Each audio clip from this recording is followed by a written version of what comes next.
Hello ನನ್ನ Tim ವಿದ್ಯಾರ್ಥಿ ಮಿತ್ರರೇ, ಇವತ್ತು ನಾವು ನೋಡೋಣ 4 ಮಾರ್ಕ್ಸ್ ಇನ್ 10 ಮಿನಿಟ್ ಸೀರೀಸ್ ಅಲ್ಲಿ ಲ್ಯಾಕ್ ಅಪ್ರಾನ್ ಕಾನ್ಸೆಪ್ಟ್ ಅನ್ನ ಕ್ಲಿಯರ್ ಆಗಿ. ಬಿಕಾಸ್ ಈ ಲ್ಯಾಕ್ ಅಪ್ರಾನ್ ಕಾನ್ಸೆಪ್ಟ್ ಇದೆಯಲ್ಲ, ಇದು ಕೂಡ ಎಕ್ಸಾಮ್ಗೆ ಬಹಳ ಇಂಪಾರ್ಟೆಂಟ್ ಇದೆ. ಇದರಿಂದ ಕೂಡ ಎಕ್ಸಾಮ್ ಅಲ್ಲಿ ಶೂರ್ ಶಾರ್ಟ್ ಕ್ವಶನ್ಸ್ ಅನ್ನ ಕೇಳ್ತಿರ್ತಾರೆ. ಸೊ ನೋಡಿ ಇಲ್ಲಿ ಏನಿದು ಲ್ಯಾಕ್ ಅಪ್ರಾನ್ ಕಾನ್ಸೆಪ್ಟ್. ಯೂಶುವಲಿ ಈ ಲ್ಯಾಕ್ ಅಪ್ರಾನ್ ಕಾನ್ಸೆಪ್ಟ್ ಇದೆಯಲ್ಲ, it will explains about the how the regulation of gene expression can be carried out. ಅಂದ್ರೆ ಒಂದು ಜೀನ್ ಎಕ್ಸ್ಪ್ರೆಸ್ ಆಗ್ತಾ ಇದೆ, ಅದು ಯಾವಾಗ ಎಕ್ಸ್ಪ್ರೆಸ್ ಆಗಬೇಕು ಮತ್ತು ಯಾವಾಗ ಎಕ್ಸ್ಪ್ರೆಸ್ ಆಗಬಾರ್ದು, ಆ ಕಂಡೀಷನ್ ಆ ಕಾನ್ಸೆಪ್ಟ್ ಅನ್ನ ರೆಗ್ಯುಲೇಟ್ ಹೆಂಗಾಗುತ್ತೆ ನಮ್ಮ ಬಾಡಿಯಲ್ಲಿ ಅಥವಾ ಬಾಡಿ ಸೆಲ್ಸ್ಗಳಲ್ಲಿ, ಆ ಕಾನ್ಸೆಪ್ಟ್ ಅನ್ನು ನಾವು ಕ್ಲಿಯರ್ ಆಗಿ ನೋಡಬೇಕಾಗಿದೆ. ಅದಕ್ಕಾಗಿ ಒಂದು example lac operon concept.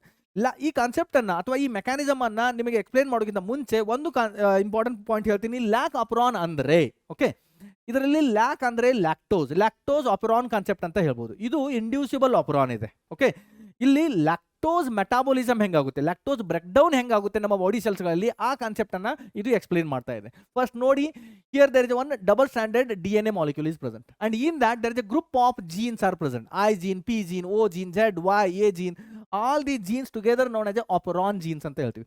First time this lac operon ಅನ್ನ E coli cells, bacterial cells ಗಳಲ್ಲಿ ಸ್ಟಡಿ ಮಾಡಲಾಯಿತು. ಸೊ ಇದರಲ್ಲಿ ಐ ಜೀನ್ ಇದೆ, ಇದು regulator gene. It will produces for the expression of, or it will produces the repressor protein. Then P gene, it is a promoter gene ಅಂತ ಹೇಳ್ತೀವಿ. It will provide the binding site for the RNA polymerase enzyme. O gene, it is the operator gene. It will provide the binding site for this repressor protein. And these three are the Z, Y and A gene. These are the three structural genes. Z gene expresses and produces the beta galactosidase enzyme.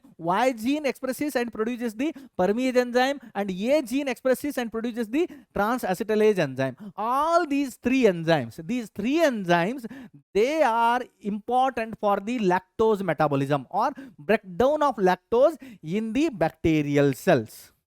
Next, let's see how this llac operon genes, they are active and how they are inactive. Means when they are switch on condition and when they are switch off condition, we have to see that concept first. Consider it is a double standard DNA. Here there is a I gene, that is a regulator gene, or we can say inhibitor gene generally we say. It will expresses continuously. There is a no stop for that. It will expresses continuously. It undergo the transcription, mRNA synthesize ಆಯಿತು. ಈ synthesised mRNA ಇದೆಯಲ್ಲ, ಅದರ translation ಆಗುತ್ತೆ. So ಅಲ್ಲಿ ಒಂದು protein synthesize ಆಯಿತು, ಅದು repressor protein. The form repressor protein ಇದೆಯಲ್ಲ, it will bind to the ಆಪರೇಟರ್ಗೆ ಬೈಂಡ್ ಆಯಿತು. ಸೊ ಇಲ್ಲಿ ಇದು ಬಂದು ಆಪರೇಟರ್ಗೆ ಬೈಂಡ್ ಆದರೆ ಇಲ್ಲಿ RNA ಪಾಲಿಮರೇಸ್ ಎಂಜೈಮ್ ಬಂದಿರುತ್ತೆ. ಸೊ ಇಲ್ಲಿಂದ ಅದು ಪಾಸ್ ಆಗಿ ಮುಂದೆ ಹೋಗ್ಲಿಕ್ಕೆ ಆಗೋದಿಲ್ಲ. ಅದು ಮುಂದೆ ಹೋಗೋದಿಲ್ಲ ಅಂದರೆ ZYA ಜೀನ್ಸ್ ಇದೆಯಲ್ಲ, ಅವುಗಳ ಸೀಕ್ವೆನ್ಸ್ ಅನ್ನ RNA ಪಾಲಿಮರೇಸ್ ಎಂಜೈಮ್ಗೆ ರೀಡ್ ಮಾಡ್ಲಿಕ್ಕೆ ಆಗೋದಿಲ್ಲ. ಸೊ ಅಲ್ಲಿ ZYA ಅವು 3 ಜೀನ್ಸ್, 3 ಸ್ಟ್ರಕ್ಚರಲ್ ಜೀನ್ಸ್ ಇದೆಯಲ್ಲ, ಅವು ಎಕ್ಸ್ಪ್ರೆಸ್ ಆಗೋದಿಲ್ಲ. ಅದು ಎಕ್ಸ್ಪ್ರೆಸ್ ಆಗ್ತಿಲ್ಲ ಅಂದರೆ ಅಲ್ಲಿ ಲ್ಯಾಕ್ಟೋಸ್ ಮೆಟಾಬಾಲಿಸಮ್ ಆಗೋದಿಲ್ಲ. ಸೊ ಅವಾಗ ನಾವು ಹೇಳ್ಬೋದು lac operon genes are switch off condition ಅಲ್ಲಿ ಇದೆ ಅಂತ. ನೆಕ್ಸ್ಟ್ ನೋಡೋಣ. ಈಗ ಸೇಮ್ ಮತ್ತೆ ಕಂಡೀಷನ್, ಇನ್ನೊಂದು ಕಂಡೀಷನ್ ನೋಡಿ. ಇದು ಲ್ಯಾಕ್ ಆಪರಾನ್ ಯಾವಾಗ ಆಕ್ಟಿವ್ ಇರುತ್ತೆ, ಯಾವಾಗ ಸ್ವಿಚ್ ಆನ್ ಇರುತ್ತೆ. ಸೊ ಇಲ್ಲಿ ರೆಗ್ಯುಲೇಟರ್ ಜೀನ್ ಇದೆ ಅಥವಾ ಇನಿಬಿಟರ್ ಜೀನ್ ಅನ್ಬೋದು, ಅದು ಕಂಟಿನ್ಯೂಸ್ ಆಗಿ ಎಕ್ಸ್ಪ್ರೆಸ್ ಆಗ್ತಾ ಇರುತ್ತೆ. ಅದಕ್ಕಾಗಿ ಅದನ್ನು ಕಾನ್ಸ್ಟಿಟ್ಯೂಟಿವ್ ಜೀನ್ ಅಂತ ಕೂಡ ಕರಿತೀವಿ. ಸೊ ಅದರಿಂದ mRNA ಆಯಿತು, mRNA undergo the translation. So ಅಲ್ಲಿ ರಿಪ್ರೆಸರ್ ಪ್ರೋಟೀನ್ ಆಯಿತು. ಸೊ ಇವಾಗ ಸೆಲ್ ಅಲ್ಲಿ already there is a lactose ಅಥವಾ ಅಲೋ ಲ್ಯಾಕ್ಟೋಸ್, ಅದರ ಮಾಡಿಫೈಡ್ ಫಾರ್ಮ್ ಅಲೋ ಲ್ಯಾಕ್ಟೋಸ್ ಇದೆ. ಸೊ ಈ ಲ್ಯಾಕ್ಟೋಸ್ ಇದೆಯಲ್ಲ, it act as a inducer to activate the lac operon gene. ಅದಕ್ಕಾಗಿ ಲ್ಯಾಕ್ ಆಪರಾನ್ ಅನ್ನ ಇಂಡ್ಯೂಸಿಬಲ್ ಆಪರಾನ್ ಅಂತ ಕೂಡ ಕರಿತೀವಿ. ಸೊ ಈ ಲ್ಯಾಕ್ಟೋಸ್ ಏನ್ ಮಾಡುತ್ತೆ, it will binds to the repressor protein. ಇದು ರಿಪ್ರೆಸರ್ ಪ್ರೋಟೀನ್ಗೆ ಹೋಗಿ ಬೈಂಡ್ ಆದರೆ ಇದರ ರಿಪ್ರೆಸರ್ ಪ್ರೋಟೀನ್ ನ ಕನ್ಫರ್ಮೇಷನ್ ಚೇಂಜ್ ಆಗುತ್ತೆ, ಅಂದ್ರೆ ಅದರ ಸ್ಟ್ರಕ್ಚರ್ ಚೇಂಜ್ ಆಗುತ್ತೆ. ಸೊ ಅವಾಗ this repressor protein is unable to bind the ಆಪರೇಟರ್ಗೆ ಹೋಗಿ ಅದು ಬೈಂಡ್ ಆಗ್ಲಿಕ್ಕೆ ಆಗೋದೇ ಇಲ್ಲ.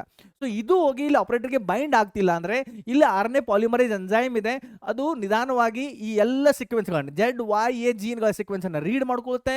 ಇದರಿಂದ ಸಾರಿ 3 ಎಂಜೈಮ್ಸ್ ಆಗುತ್ತೆ. That is a beta galactosidase, permease and transacetylase enzyme ಆಗುತ್ತೆ. ಈ 3 ಎಂಜೈಮ್ಗಳಿಂದ ಲ್ಯಾಕ್ಟೋಸ್ ಬ್ರೇಕ್ ಡೌನ್ ಆಗುತ್ತೆ ಅಥವಾ ಲ್ಯಾಕ್ಟೋಸ್ ಮೆಟಾಬಾಲಿಸಮ್ಗೆ ಅವು ಹೆಲ್ಪ್ ಮಾಡುತ್ತೆ. ಸೊ ಈ 3 ಜೀನ್ಸ್ಗಳು ಎಕ್ಸ್ಪ್ರೆಸ್ ಆಗ್ತಿದೆ, ಸ್ಟ್ರಕ್ಚರಲ್ ಜೀನ್ಸ್ಗಳು ಎಕ್ಸ್ಪ್ರೆಸ್ ಆಗ್ತಿದೆ ಅಂದರೆ ಅಲ್ಲಿ ಲ್ಯಾಕ್ ಆಪರಾನ್ ಸ್ವಿಚ್ ಆನ್ ಆಗಿದೆ ಅಂತ ಹೇಳ್ತೀವಿ. ಸೊ ಇದು ಆಯ್ತಲ್ಲ, ನನಗನ್ಸುತ್ತೆ ಈ ಕಾನ್ಸೆಪ್ಟ್ ನಿಮಗೆ ಕ್ರಿಸ್ಟಲ್ ಕ್ಲಿಯರ್ ಆಗಿದೆ.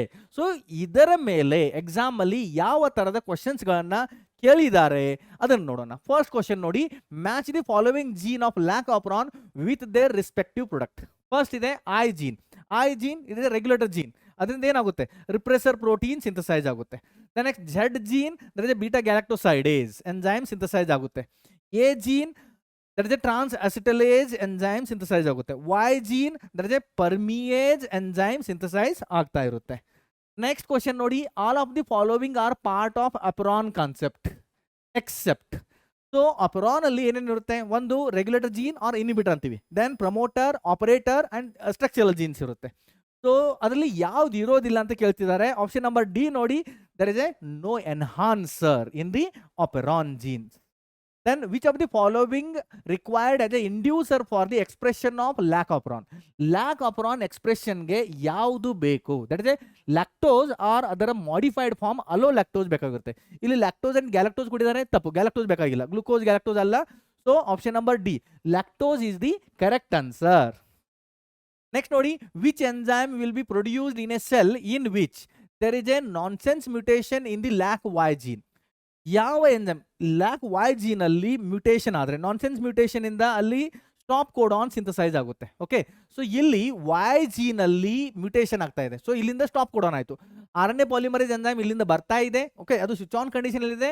RNA ಪಾಲಿಮರೇಸ್ ಎಂಜೈಮ್ ಇಲ್ಲಿಂದ ಬರ್ತಾ ಇದೆ, ಝೆಡ್ ಜೀನ್ ಸೀಕ್ವೆನ್ಸ್ ಅನ್ನು ರೀಡ್ ಮಾಡಿತು, ಬೀಟಾ ಗ್ಯಾಲಕ್ಟೋಸೈಡೇಸ್ ಎಂಜೈಮ್ ಸಿಂಥಸೈಸ್ ಆಯಿತು. ಬಟ್ ಇಲ್ಲಿ ಸ್ಟಾಪ್ ಕೋಡಾನ್ ಆಗಿರೋದ್ರಿಂದ ಬಿಕಾಸ್ ಆಫ್ ನಾನ್ಸೆನ್ಸ್ ಮ್ಯೂಟೇಷನ್ ಇಲ್ಲಿ RNA ಪಾಲಿಮರೇಸ್ ಎಂಜೈಮ್ ಇದೆಯಲ್ಲ ಅದು ಮುಂದೆ ಹೋಗ್ಲಿಕ್ಕೆ ಆಗೋದಿಲ್ಲ. ಸೊ ಯಾವ್ದು ಎಂಜೈಮ್ ಆಗುತ್ತೆ, ಓನ್ಲಿ ಬೀಟಾ ಗ್ಯಾಲಕ್ಟೋಸೈಡೇಸ್ ಸಿಂಥಸೈಸ್ ಆಗುತ್ತೆ. ಇಲ್ಲಿ ಪರ್ಮಿಯೇಸ್ ಅಂಡ್ ಟ್ರಾನ್ಸ್ ಅಸಿಟಲೇಸ್ ಎಂಜೈಮ್ ಇವು ಎರಡು ಸಿಂಥಸೈಸ್ ಆಗೋದೇ ಇಲ್ಲ. ಸೊ ಇಲ್ಲಿ ಕ್ವಶನ್ ಅಲ್ಲಿ ಏನು ಕೇಳಿದ್ದಾರೆ, ಯಾವ ವೈ ಜೀನ್ ಅಲ್ಲಿ there is a nonsense mutation ಆಗಿದ್ರೆ ಯಾವ ಎಂಜೈಮ್ ಸಿಂಥಸೈಸ್ ಯಾವುದು ಎಂಜೈಮ್ ಸಿಂಥಸೈಸ್ ಆಗುತ್ತೆ, ಅಲ್ಲಿ ಒಂದೇ ಒಂದು ಎಂಜೈಮ್ ಸಿಂಥಸೈಸ್ ಆಗುತ್ತೆ, ಅದು ಬೀಟಾ ಗ್ಯಾಲಕ್ಟೋಸೈಡೇಸ್ ಮಾತ್ರ. ಸೊ ಇದು ಆಯ್ತು, ಈ ಕ್ವೆಶನ್ಗಳಿಗೆ ಆನ್ಸರ್ ಆಯಿತು. ಓಕೆ, ಸೊ ವಿದ್ಯಾರ್ಥಿ ಮಿತ್ರರೇ, ನನಗನ್ಸುತ್ತೆ ಈ ಕಾನ್ಸೆಪ್ಟ್ ಎಲ್ಲ ಕ್ರಿಸ್ಟಲ್ ಕ್ಲಿಯರ್ ಆಗಿದೆ. ಮತ್ತೆ ಈ ಲ್ಯಾಕ್ ಆಪರಾನ್ ಕಾನ್ಸೆಪ್ಟ್ ಮೇಲೆ ಯಾವ ಥರದ ಕ್ವೆಶನ್ಸ್ಗಳನ್ನ ಎಕ್ಸಾಮಲ್ಲಿ ಕೇಳ್ತಾರೆ ಅದು ನಿಮಗೆ ಅರ್ಥ ಆಗಿದೆ ಅಂತ ತಿಳ್ಕೊಳ್ತೀನಿ. ಎಕ್ಸಾಮ್ಗೆ ತಯಾರಿ ಚೆನ್ನಾಗಿ ಮಾಡಿ, ಬಿಕಾಸ್ ಎಕ್ಸಾಮ್ ಆದ ನಂತರ ನಾವೆಲ್ಲರೂ ಟಿಮ್ ಮಾಡಿದಿದೆ, ಅಲ್ಲಿವರೆಗೆ ರಾಕ್ ಮಾಡ್ತಾ ಇರೋಣ ನಾವು. ಓಕೆ.